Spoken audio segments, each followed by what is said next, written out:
ایک دن میرے آقا صلی اللہ علیہ وآلہ وسلم ابو جہل سواری پہ آگے بیٹھا ہے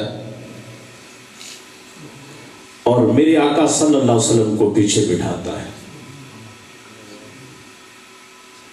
سواری کو اونٹ کو اشارہ کرتا ہے کھڑا ہو جا اور اونٹ چل. اونٹ بیٹھا ہے. اونٹ کو ایڑی لگاتا ہے اونٹ چل. اونٹ بیٹھا ہے. اونٹ کو زور سے جو اس کے پاس چابک ہے وہ لگاتا ہے. اونٹ سواری بیٹھی ہے وہ چلتی نہیں. اس سواری نے اونٹ نے پیچھے منہ کیا اور منہ کرنے کے بعد وہ ایک لفظ بولا هو الامام کیف یکون خلف المقتدی.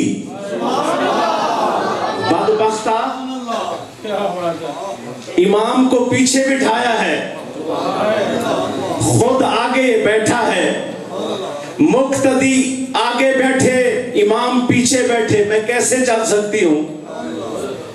اب یہ ایک سوال ہے میرا. جو یہ رٹ لگاتے پھرتے ہیں نا کہ نبی کو نبوت 40 سال کے بعد ملی, میرا ان لوگوں سے یہ سوال ہے کہ تم سے تو جانور کا علم بھی زیادہ تھا, تم سے تو جانور بھی زیادہ سمجھدار نکلا.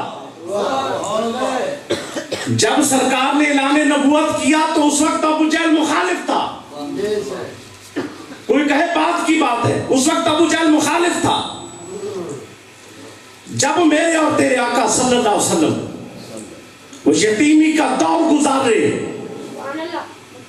سواری پر پیچھے بیٹھے, وہ آگے بیٹھے, سواری کہتی ہے امام کو پیچھے بٹھا کے میں کیسے آگے چل سکتی. ایک سواری کو فہم ہے, عقل ہے جانور کو کہ میرے پاک نبی سرکار دو عالم صلی اللہ علیہ وسلم نبی ہے, رسول ہیں, اب ان کا ادب بڑا ضروری ہے. تو دیکھ لو کہ جو آج کی رٹ لگاتے پھرتے بندے مختلف زبانوں پہ نظر آتے کہ 40 سال بعد نبوت ملی. جانور کو پتا تھا سرکار ماں کے پیٹ سے نبی آئے.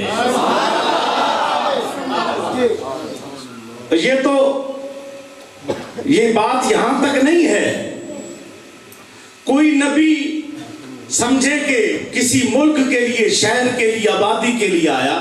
میرے آقا نے تو فرمایا آنا نبی الانبیاء, میں نبیوں کا بھی